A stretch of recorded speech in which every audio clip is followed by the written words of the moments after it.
Welcome to Everything Life Coaching with John Kim and Noelle Cordeaux, founders of JRNI Coaching. If you're inspired to begin your own life coaching practice or just want to learn a little bit more about what it's all about, visit jrni.co. That's JRNI.co. Hey guys, on this week's episode, we're going to talk about redefining influence. And, especially with today and social media and even the word influencer, I think it is time to redefine influence. Noelle, good morning. Good morning. This is a super important topic, and I'm super excited to talk about it. What does influence mean to you, John? I feel like there is a new definition coming out with influence. I mean, the first thing that comes to my mind is kind of like what I do. And I had a lot of resistance with the word influencer. It sounds arrogant. It sounds like there's, I don't know. I never really liked it, but it's a real thing now, and especially in our business in the wellness space, there are so many people influencing other people through social media. So that's kind of where my head goes to first. Yeah, and when I think about this, I kind of used to have the same reaction that you did to the word influencer and thinking, oh, well, these are just people who are peddling items to their followers, and what it seems really kind of hokey and part of a world that doesn't sound like something that I want to be a part of. But when I really got down to the definition of what it means to influence, it's to have the capacity to have an effect on the character, the development, or the behavior of someone or something. And that to me really changed the way I viewed that word. Yeah, I mean, so with that definition, we all have influence. We are all quote unquote influencers, daily.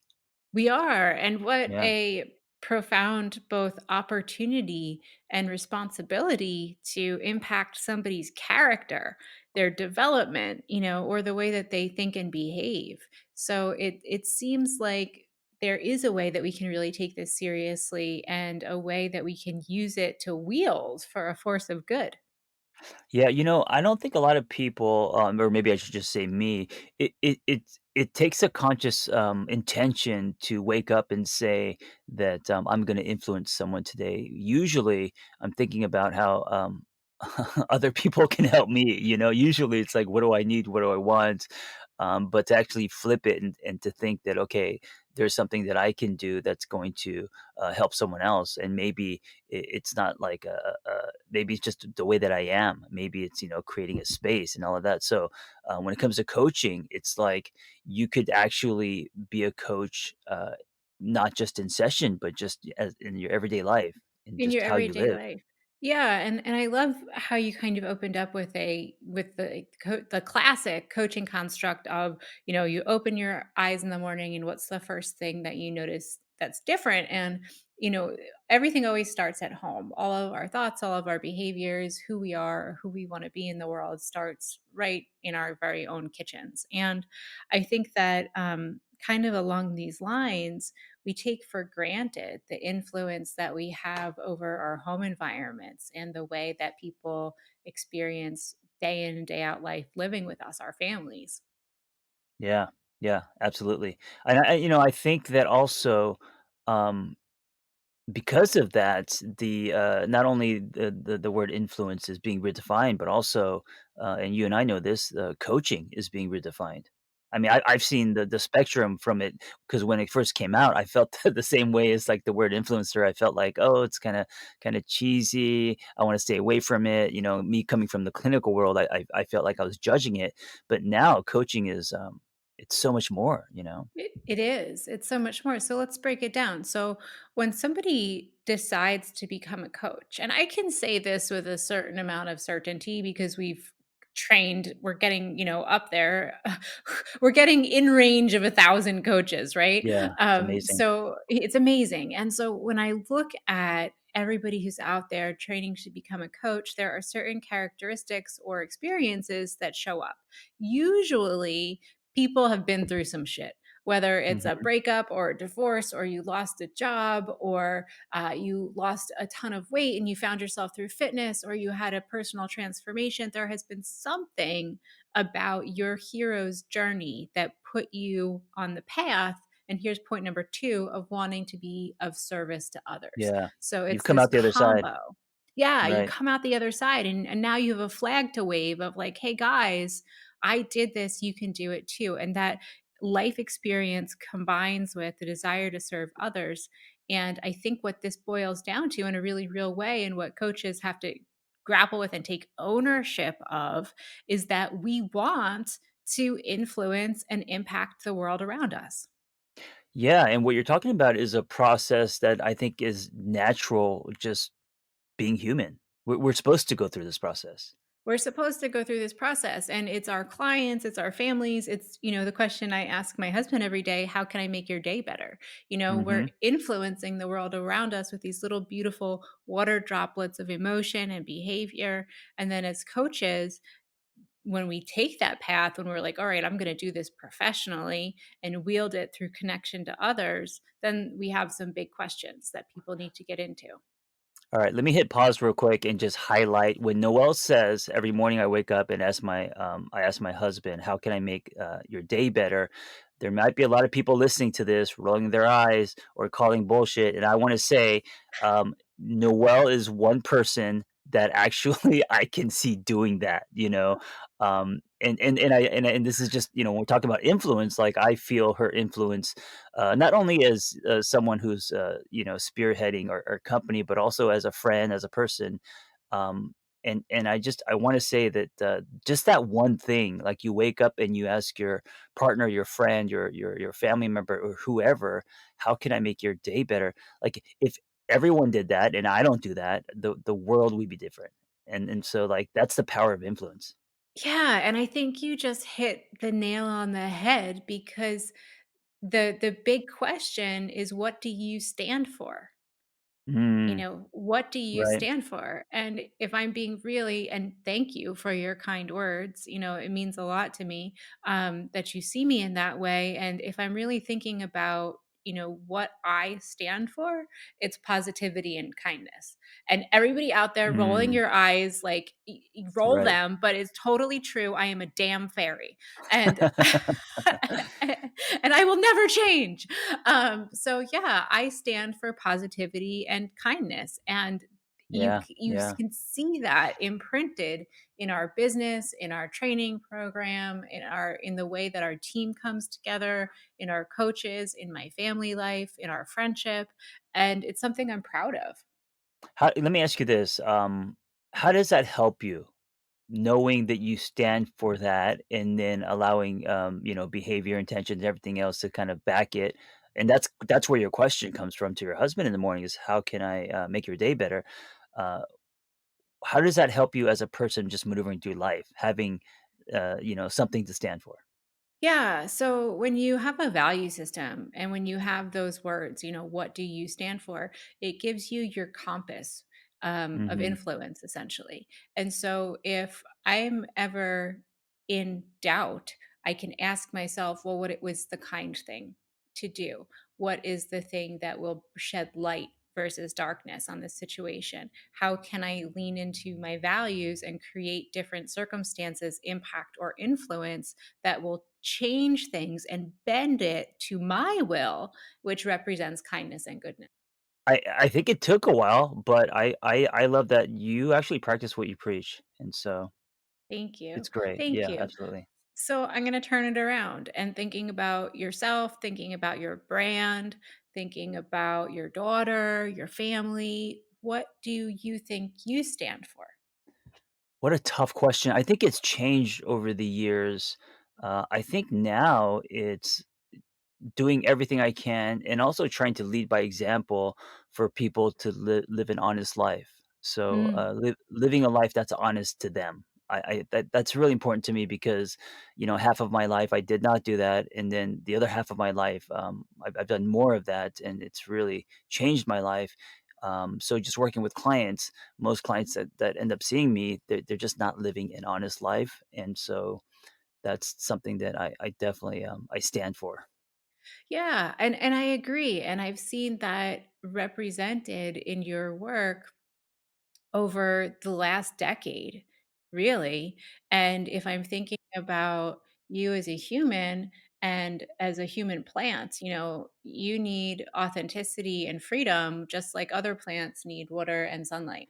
Yes, and I think part of that is, because I didn't have freedom and I wasn't an authentic person, um, and I remember what that felt like and what life was like, I will never go back to that. I can't, Right. and that's what fuels me. And you know what's crazy, and I'm just coming to realize as this conversation is if we take those two pieces of ourselves of positivity and kindness and authenticity and freedom, that's what journey coaching is, Mm, start to interesting. Yeah, finish, I right? love it. I love how it lines up.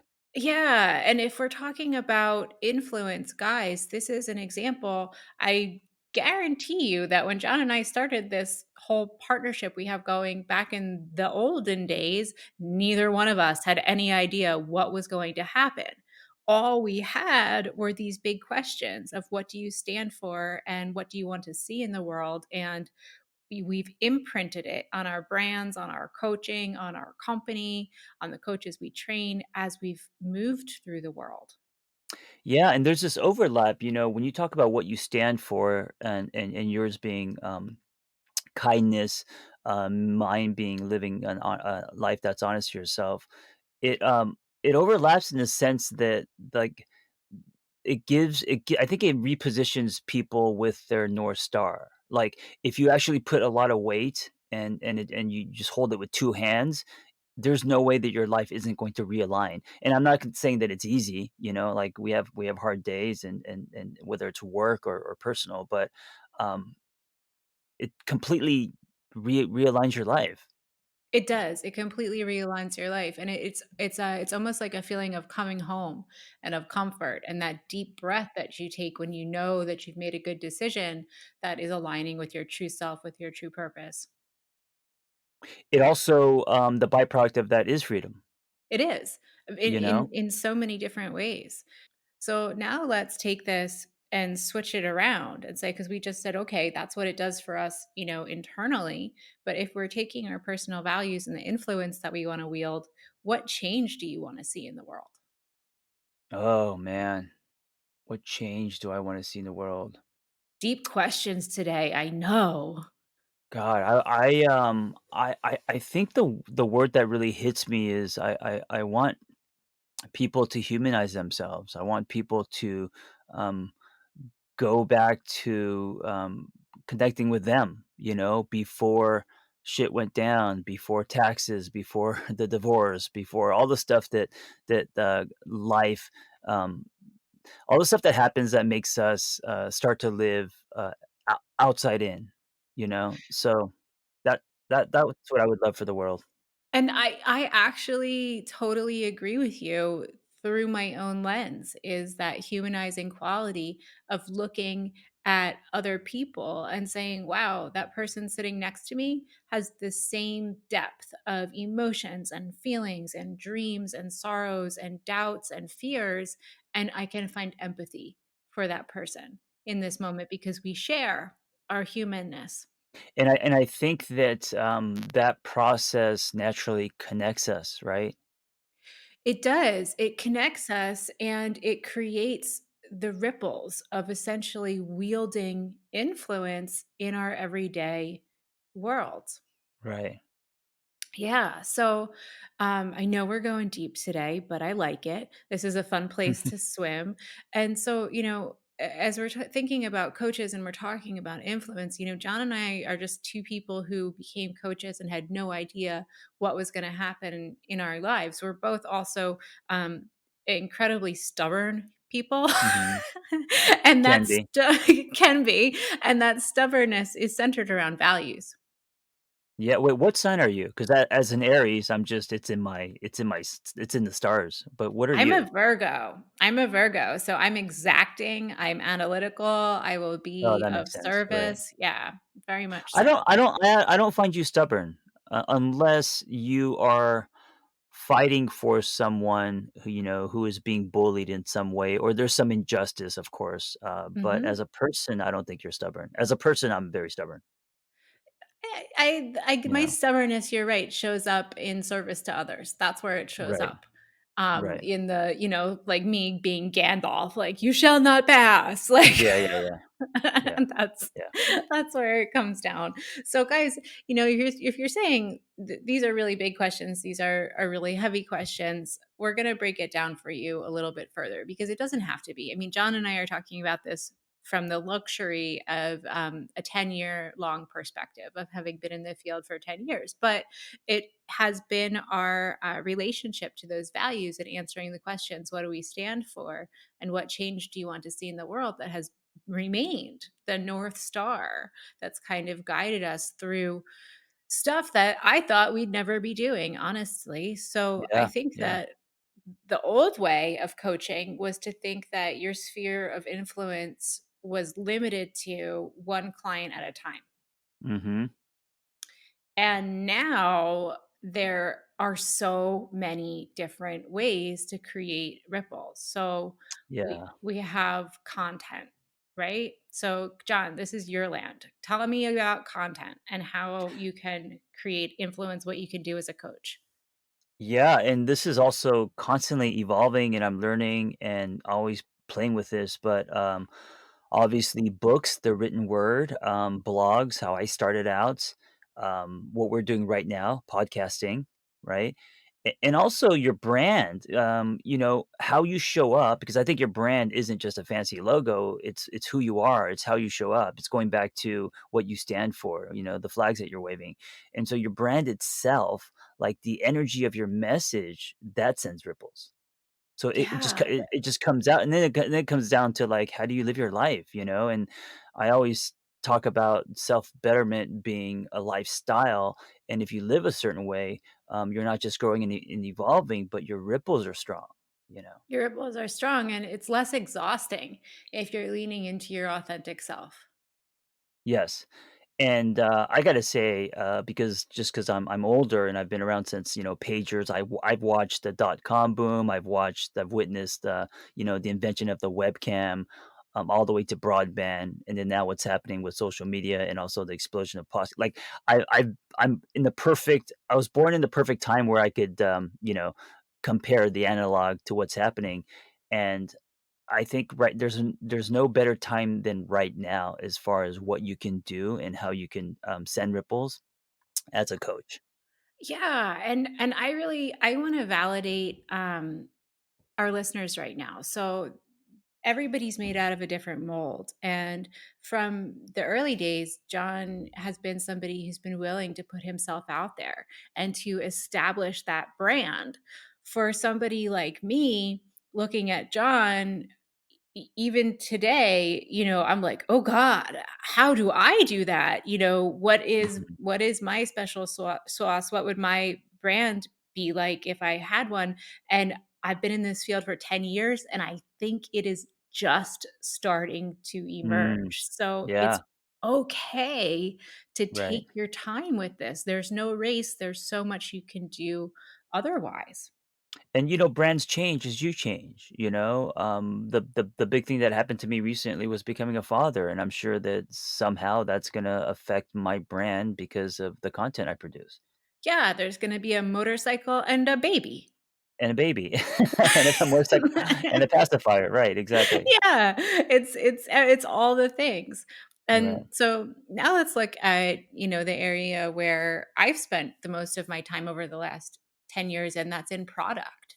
And that's Mhm. with sessions and groups and seminars and courses and community and experiences. And throughout that time, I've really focused on, what could I produce? What could I lean into? And I've done that largely behind the scenes as a coach. That Mm, I'm visible now. I'm visible in the context of my role at JRNI Coaching, but if you look at my Instagram, it's mostly pictures of my dog. mhm. Beautiful dog, by the way. But George, he's awesome. Yeah. He is a wonderful dog. And you guys are kind of witnessing the evolution of me as I'm playing and struggling and looking for my voice. But that sits next to everything that I've been able to accomplish with product.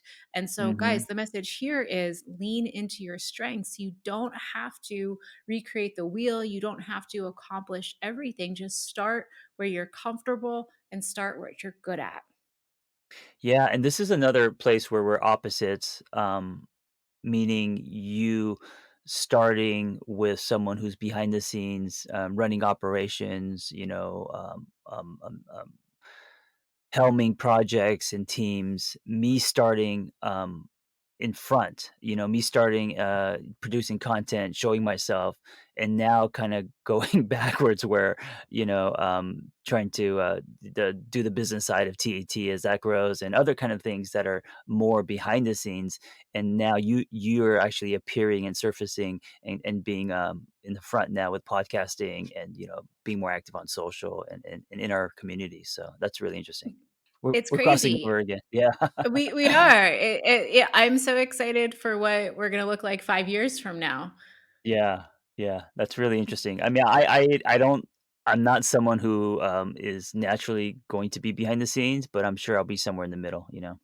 Yeah, and I Yeah, probably will end up too, as I gain more confidence with my voice. So yeah, that flows really nicely into our next point is what happens when we create and why is it important to create and to wield influence that's based on our values. yeah, especially now today with social media and the internet, everyone is creating, and also just kind of bringing it to today as in what's happening out in the world. We're all kind of trapped inside, and there's a lot of people, creating, which I think is a great thing. It is a great thing. And, I can speak for myself that for me, I love to create. I love to write. I love Yeah, to paint. And I love to write poetry. And what always stops me from hitting publish is fear of judgment or fear of sure. negativity because I'm a pretty sensitive person. Yep.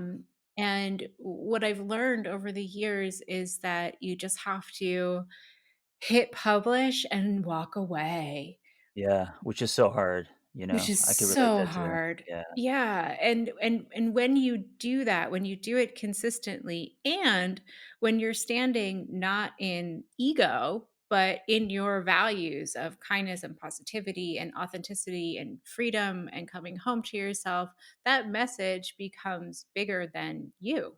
yeah, and that's when I think, there's empowerment, that's when there's strength. I think when you can walk away after hitting post and then you get an email from someone or a DM, or something where they're like, "Hey, that affected me," now, there should be empowerment because it's now bigger than you.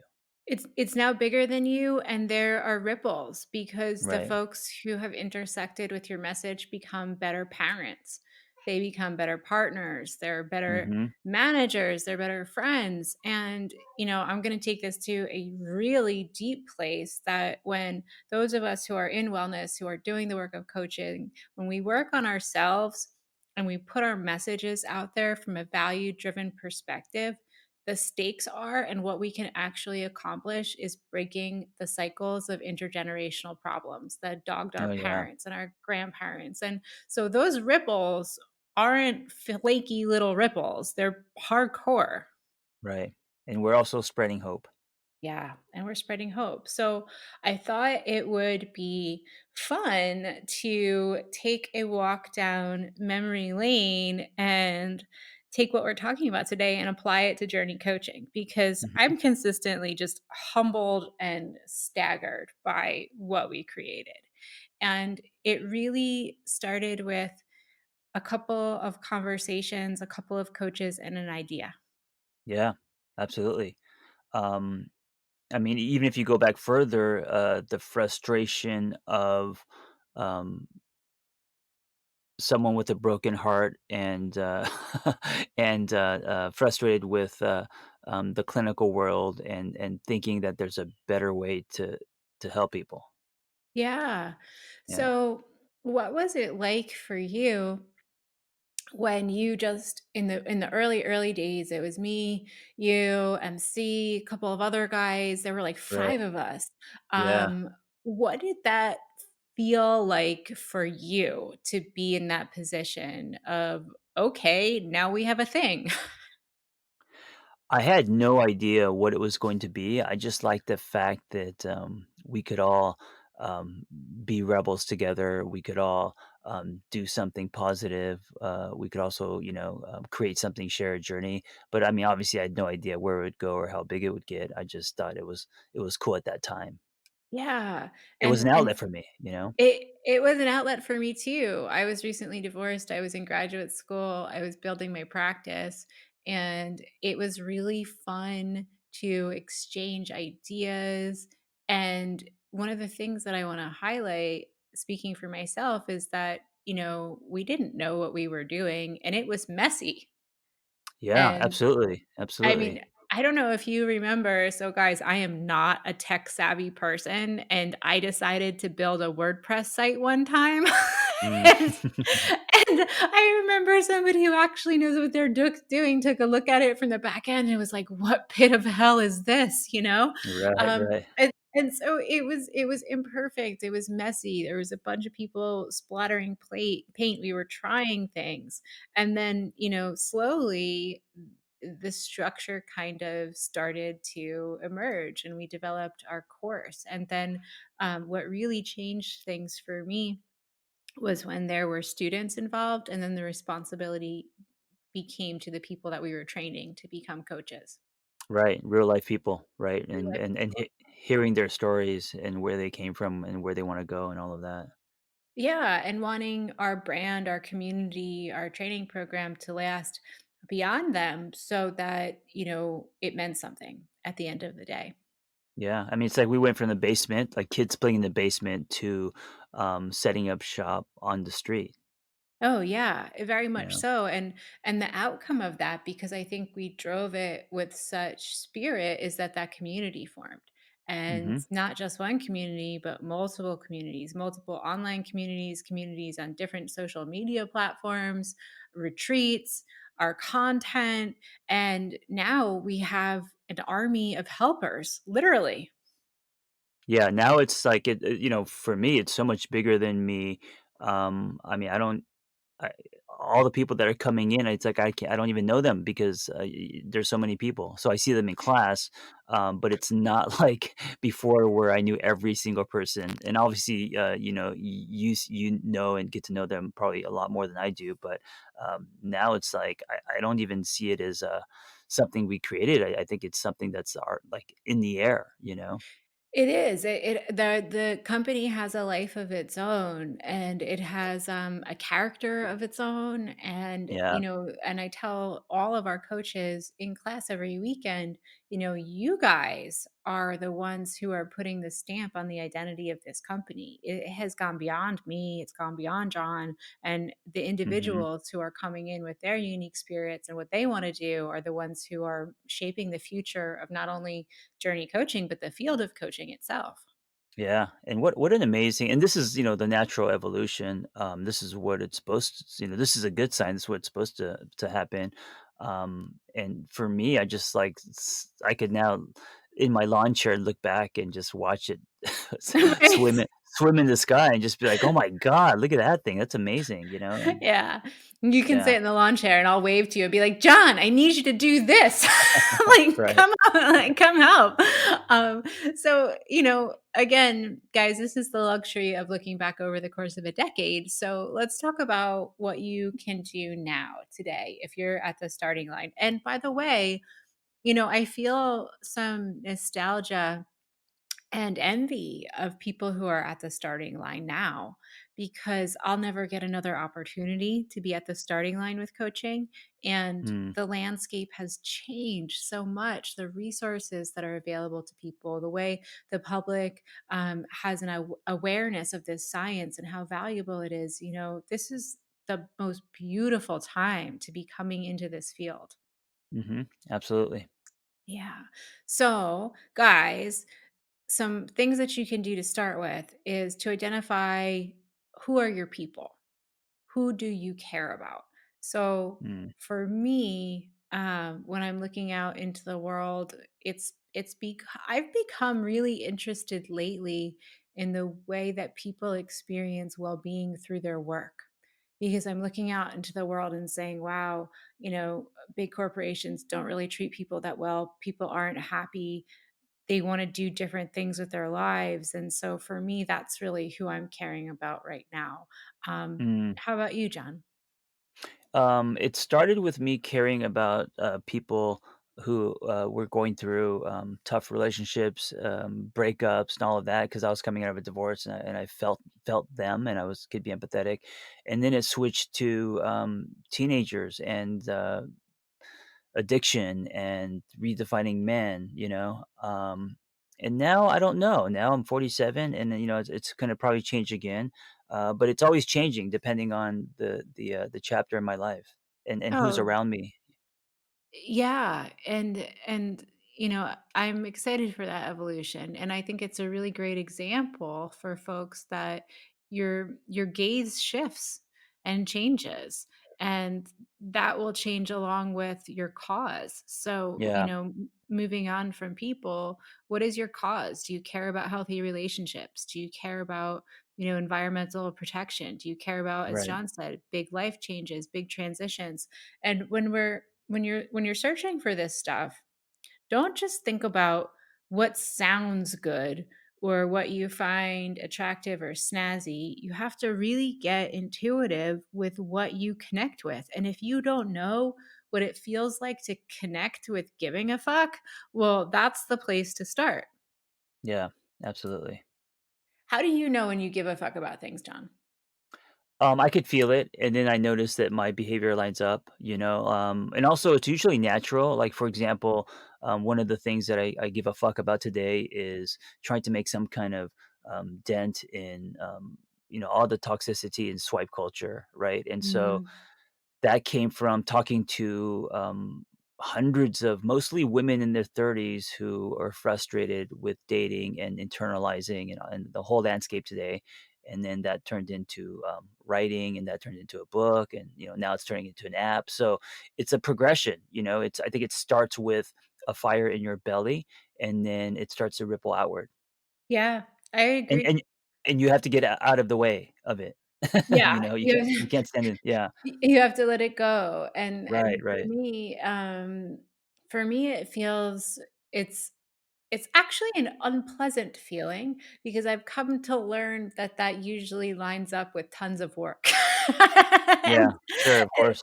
Yeah, yeah, and it feels like, settling in for when you're gonna go for a really long run and there's gonna be that midpoint where, you're burning and it's hard to get through, and it's like, yeah. okay, like this is where the staying power comes from.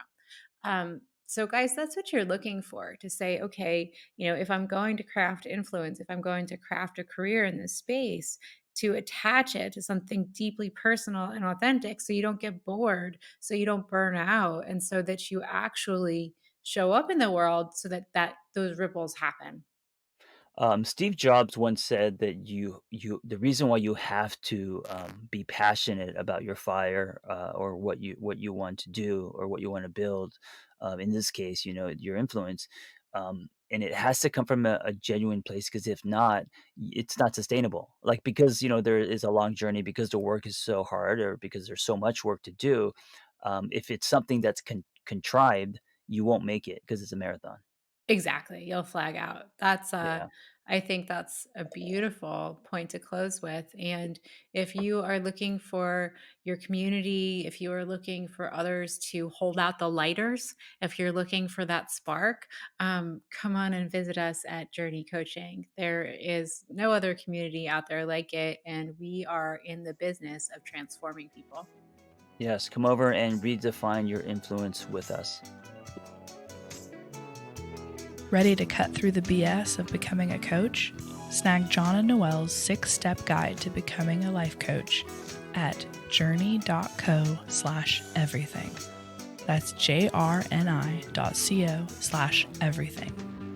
If what you've heard here today speaks to you and you want to learn a little bit more about becoming a coach, visit journey.co, JRNI.co.